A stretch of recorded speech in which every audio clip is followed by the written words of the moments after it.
ओम शांति। तो आज हम सृष्टि चक्र के बारे में जानेंगे।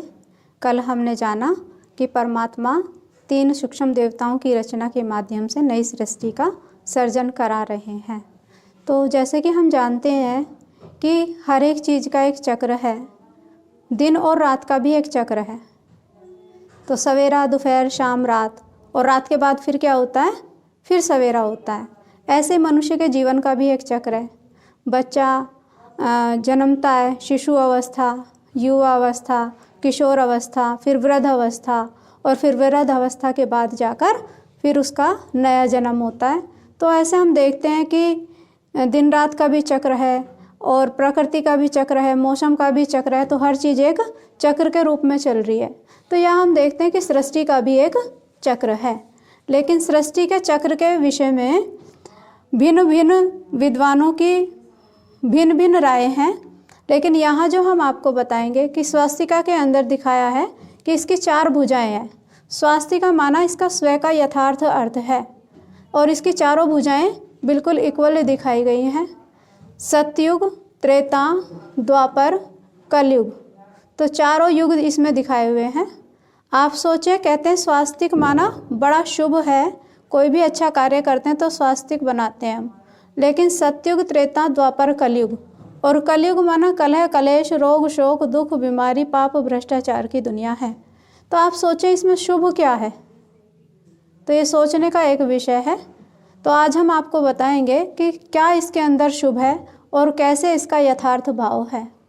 तो यहाँ पर परमात्मा ने जो हमें सृष्टि चक्र का परिचय दिया, तो परमात्मा के अनुसार एक एक युग 1250 वर्ष, सतयुग 1250 वर्ष, त्रेता युग 1250 वर्ष, द्वापर 1250 वर्ष, और कलयुग 1250 वर्ष। और कलयुग के अंतिम चरण में जब पाप, भ्रष्टाचार, दुख, रोग, शोक, भय, चिंता आदि आदि परेशानियां मनुष्य के जीवन में आ जाती हैं, तो परमात्मा कलयुग के अंत में साधारण तन का आधार, ब्रह्मा तन का आधार लेकर इस सृष्टि पर आते हैं।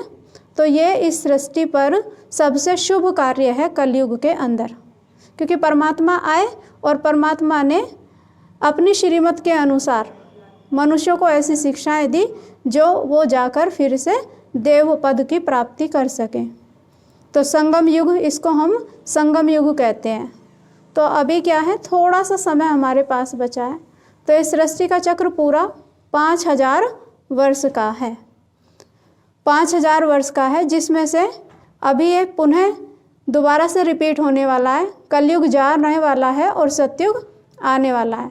तो संगम पर परमात्मा हमें फिर से सिखा रहे हैं। और जो आत्माएं अपने आप को परमात्मा की श्रीमत पर चलाती हैं, उन शिक्षाओं को धारण करती हैं, ज्ञान और योग के माध्यम से अपने संस्कारों को, अपने स्वभाव को परिवर्तन करती हैं, वो देव पद को प्राप्त कर सकती हैं।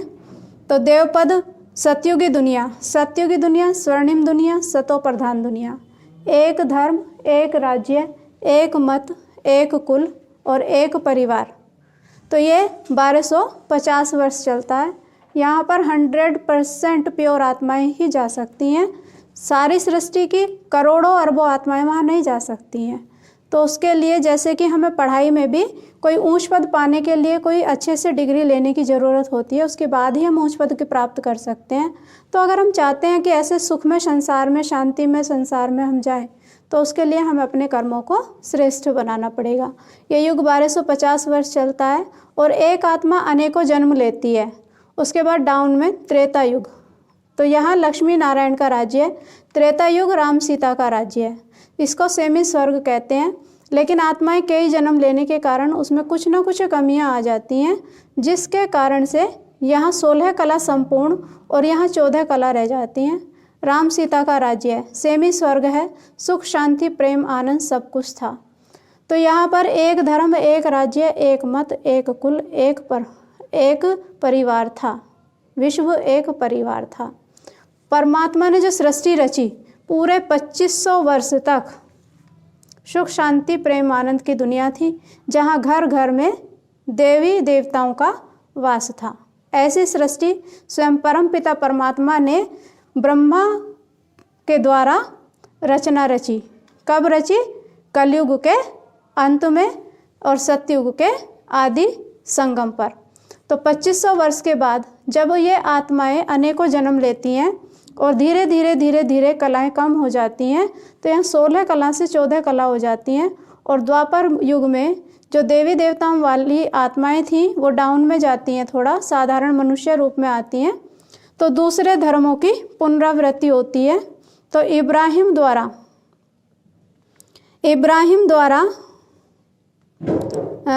इस्लाम धर्म की स्थापना 2500 वर्ष के बाद होती है। तो एक धर्म आया, एक धर्म से 2 धर्म हो जाते हैं। ये धर्म भी क्या करता है? धर्म को ऊपर उठाने के, जो भी धर्म पिता आ रहे हैं वो धर्म को रोकने की कोशिश कर रहे हैं। तो ऐसे ये भी 250 वर्ष तक अच्छे से अपना कार्य करता है, लेकिन कोई भी चीज़ नई से पुरानी होनी ही है। तो धीरे धीरे गिरावट आती है। तो एक और नई आत्मा 250 वर्ष पश्चात बुद्ध द्वारा आत्मिक बल से आध्यात्मिक बौद्ध धर्म की स्थापना। तो 3 मतें हो गई। और इस धर्म में कोई भी धर्म पिता आए तो सब धर्मों को रोकने की कोशिश कर रहे हैं, लेकिन कोई भी चीज़ को नई से पुरानी होना ही है और समय अनुसार उसमें गिरावट आती ही है। तो एक और नई आत्मा ऊपर से परमधाम से आती है और क्राइस्ट द्वारा क्रिश्चियन धर्म की आत्मा होती है। और जितने धर्म आते हैं सभी धर्म के पिताओं की इनका जो ग्रंथ है वो सब अलग अलग हो जाते हैं। जैसे हिंदू धर्म में गीता है और इस्लाम में कुरान है और बुद्ध में धम्मपद और क्राइस्ट द्वारा बाइबल। तो अनेक मतें, माना द्वापर युग में आत्मा गोल्डन थी, धीरे धीरे अनेकों जन्मों में सिल्वर हुई, फिर और नीचे गिरावट आती जाती है, आत्माओं की कलाएं कम हो जाती हैं, गुण कम हो जाती हैं, शक्तियां कम हो जाती हैं, स्वयं को भूल जाती हैं। तो द्वापर युग में तांबे जैसी आत्मा होती है। और अभी क्या है? अभी एक मत से अनेक मतें, लेकिन अभी जो स्वास्तिका की चौथी भुजा है, पहले राइट, फिर डाउन, फिर अपोजिट, अभी अपोजिट में भी ऊपर। माना जो धर्म बने उनके भी उपधर्म बन जाते हैं, अनेक मतपण बन जाते हैं, मतभेद हो जाता है।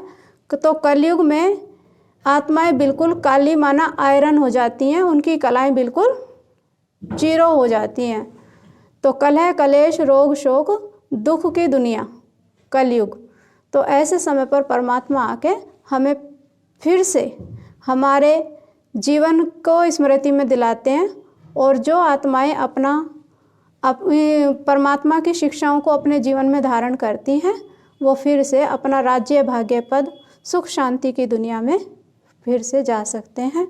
तो ये सृष्टि का चक्र पुनरावृत्ति होता है, बार बार रिपीट हुआ है। तो ये कोई एक बार की बात नहीं, अनेकों बार रिपीट हुआ है और फिर से हो रहा है। और अभी नहीं तो कभी नहीं, क्योंकि संगम पर जिन आत्माओं को देवपद की प्राप्ति करनी होगी वो अपने कर्मों अनुसार कर पाएंगे, और जिनको नहीं तो फिर बाद में आने वाली आत्माओं को फिर से द्वापर या कलयुग में ही आना होगा। तो इसलिए ये वो समय चल रहा है, जैसे हम फसल बोते हैं तो फसल, गेहूं की फसल का एक सीज़न होता है सर्दी का, और अगर हम सर्दी के समय पर फसल को ना बोएं तो उस फल की प्राप्ति या उस फसल की अच्छी ग्रोथ नहीं हो पाएगी, और जब ग्रोथ नहीं होगी तो मिलेगा भी नहीं। तो एक कर्मों की खेती करने का समय है, और अगर ये समय निकल गया तो जिनको बनना होगा वो बन जाएंगे और जिनको रहना होगा वो रह जाएंगे। इसलिए शुभ कार्य में हमें कभी भी देर नहीं करनी चाहिए, अभी नहीं तो कभी नहीं। तो ये ब्रह्म मुहूर्त का टाइम है, इस सृष्टि का ब्रह्म मुहूर्त ये चल रहा है, जिस पर आकर स्वयं परम पिता परमात्मा हमें मनुष्य से देवता बनने की कला सिखा रहे हैं। तो आप इसको अपने जीवन में इसका विचार मंथन करें, और अगर कोई बात नहीं समझ में आती है तो उसको आप कमेंट में पूछ सकते हैं। और अभी नहीं तो कभी नहीं। ओम शांति।